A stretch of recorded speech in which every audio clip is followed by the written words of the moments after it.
While the rest of the world is busy blowing up balloons and practicing their surprised face for a party they probably planned themselves, there is a silent, growing demographic of people who treat their birthday with the same level of enthusiasm as a dental cleaning or a software update notification. For these individuals, the calendar flipping to their specific date isn't a cause for celebration. It's a psychological minefield that they would much rather navigate in total darkness. They aren't Grinches, and they aren't necessarily depressed. They are often just operating on a completely different psychological frequency than the look at me culture we live in. It's a fascinating, often misunderstood trait that borders on a social taboo. Why is it that choosing to treat your birth as a non event feels like a personal insult to everyone else?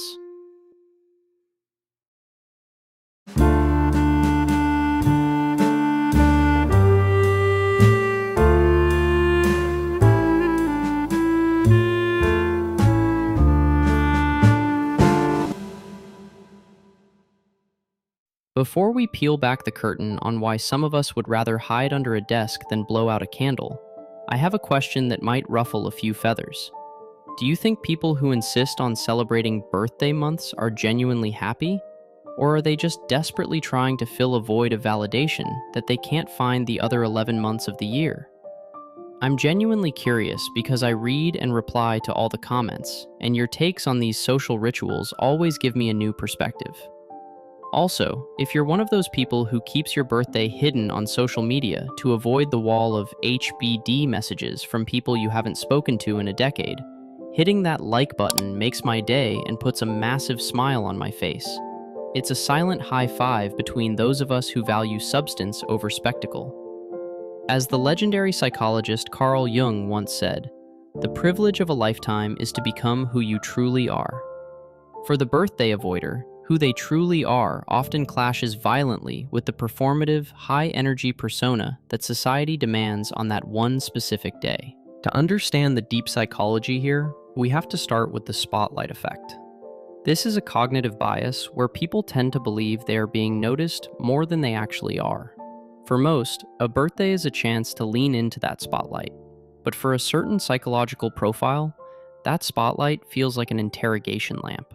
There is an intense, almost visceral discomfort that comes from being the center of attention when you haven't earned it through a specific achievement.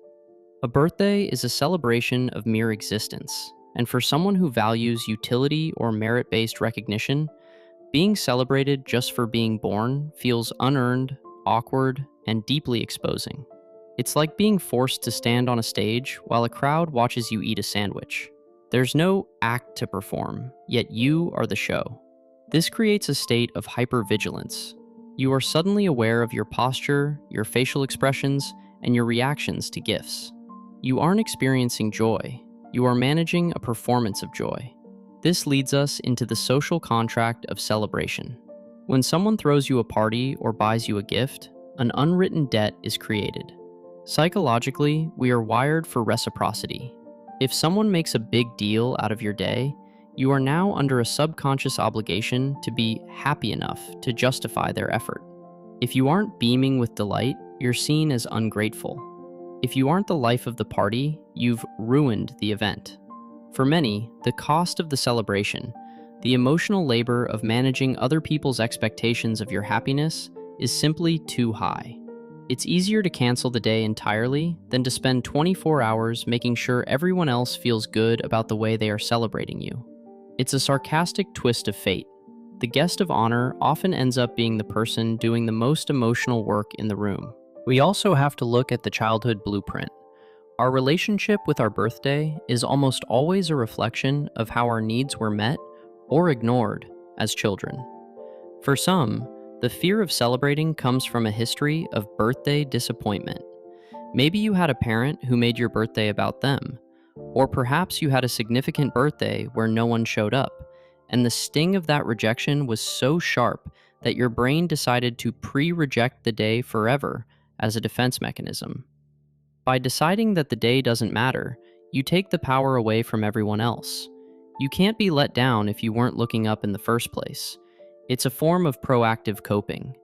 If I don't celebrate, I don't have to worry about who didn't call, who forgot the date, or who gave a half-hearted gift. I am the master of my own emotional equilibrium.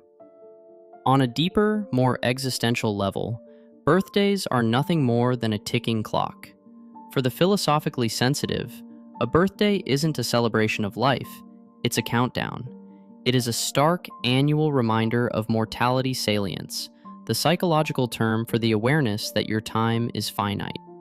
While society tries to distract us with cake and colorful paper, the birthday avoider is staring at the calendar and seeing the year column tick upward while the remaining time column shrinks.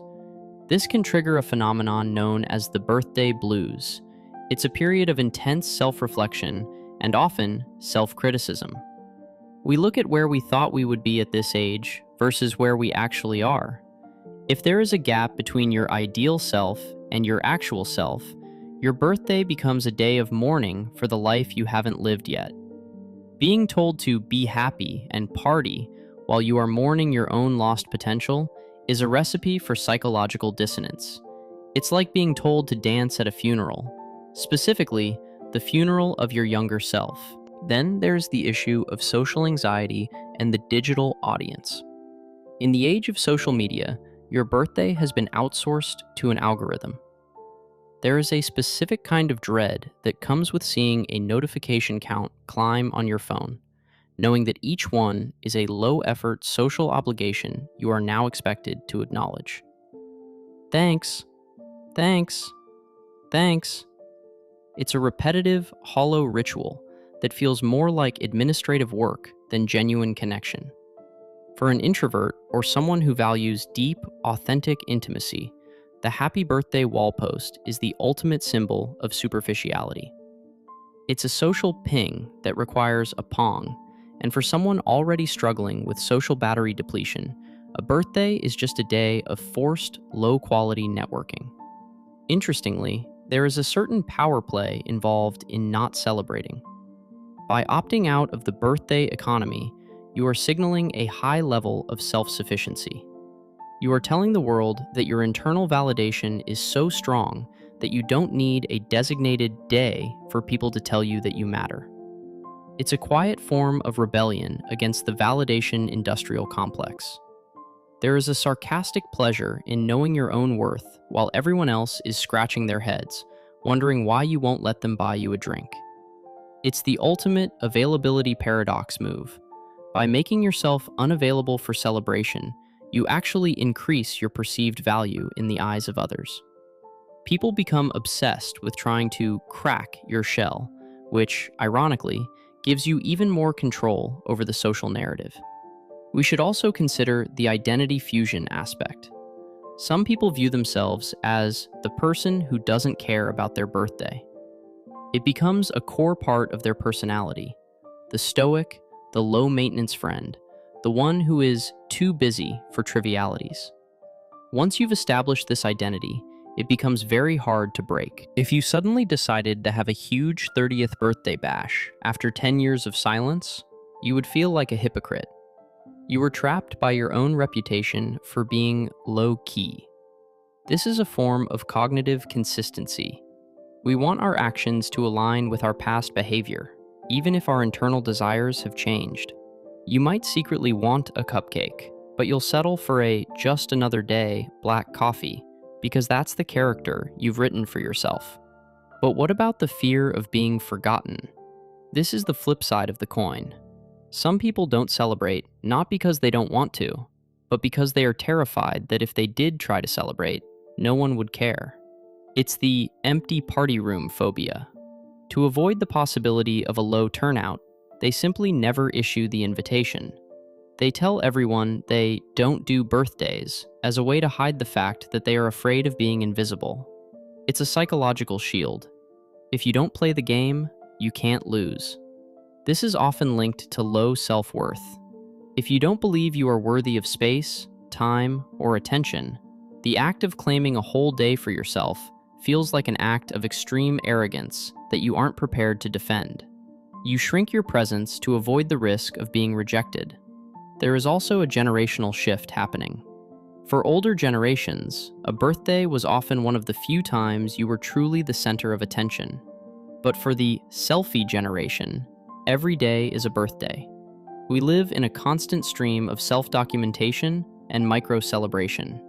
When you are already posting your wins, your meals, and your outfits daily, the specialness of a birthday is diluted. It's just another piece of content in an endless feed. For some, the most radical thing you can do in a world that demands constant visibility is to go dark on the one day you're expected to be seen. It's a form of digital minimalism. Choosing to spend the day in total anonymity is the ultimate luxury in an attention-based economy. Let's look at the autonomy factor. For a lot of high-functioning, busy people, a birthday is the one day where they lose control over their schedule. Suddenly, your mom wants to have dinner at 6 o'clock, your friends want to go to a bar at 9 o'clock, and your coworkers want to do a quick cake cutting at 3 o'clock. Your day is no longer yours. It belongs to the people who want to celebrate you. If you value autonomy above all else, this feels like an invasion. The fear of birthdays is often just a fear of losing your right to say no. By declaring a no birthday policy years in advance, you are protecting your time and your energy from the well-meaning but suffocating demands of your social circle. There's also the empathy overload theory. Some people who hate their own birthdays are actually the best at celebrating others. They know how much pressure is involved, so they go above and beyond for their friends, but they can't handle the reverse of that energy. They feel a sense of receiver's guilt. They are comfortable in the role of the giver, the supporter, and the emergency contact, but the role of the receiver feels vulnerable and weak. It's a power imbalance that they aren't comfortable with. They would rather be the one holding the camera than the one in the frame. This is often rooted in a hyper-independent mindset, where needing or accepting attention feels like a failure of self-reliance. Lastly, we have to talk about the biological clock and the pressure of milestones. Society has a very specific to-do list for every decade. By 30, you should have X. By 40, you should have Y. Each birthday is a performance review from a society that doesn't even know you. If you aren't hitting those milestones, the birthday is a report card full of Fs. Avoiding the celebration is a way of avoiding the review. You don't want to answer the, "So, what's next?" or "Any big plans for the year?" questions, because you're still trying to figure out how to survive the week. The birthday becomes a focal point for all your insecurities about your life's trajectory. So, where does that leave us? Is the birthday avoider a cynical hermit or a psychological pioneer? In a world that is increasingly loud, performative, and desperate for likes, the person who chooses to sit in the quiet, uncelebrated dark is doing something quietly heroic. They are asserting that their existence is enough, without the need for a parade. They are choosing peace over party and substance over show. If you are one of these people, know that you aren't weird. You are likely just more attuned to the psychological costs of modern social rituals. You aren't missing out on a party. You are opting in to your own mental clarity. As we wrap this up, I want to hear about your birthday philosophy. Do you have a no gift policy? Do you take the day off and turn off your phone? Or are you the person who hides their birthday on Facebook 3 days before the date just to see who actually remembers? Share your tactics for navigating the birthday minefield in the comments. I read and reply to all of them, and honestly, some of your stories of escaping surprise parties are the highlights of my day. And if this deep dive made you feel a little less grinchy and a little more understood, hit that like button. It tells the algorithm that there's a community of us who value these deep psychological glitch hunts, and it puts a massive smile on my face every single time. Don't worry about the cake. Just stay curious and stay true to your own internal rhythm. The tribe can have their balloons. You've got your piece. I'll see you in the comments, and I'll see you in the next one where we'll keep stripping away the masks to see what's actually going on in the human machine.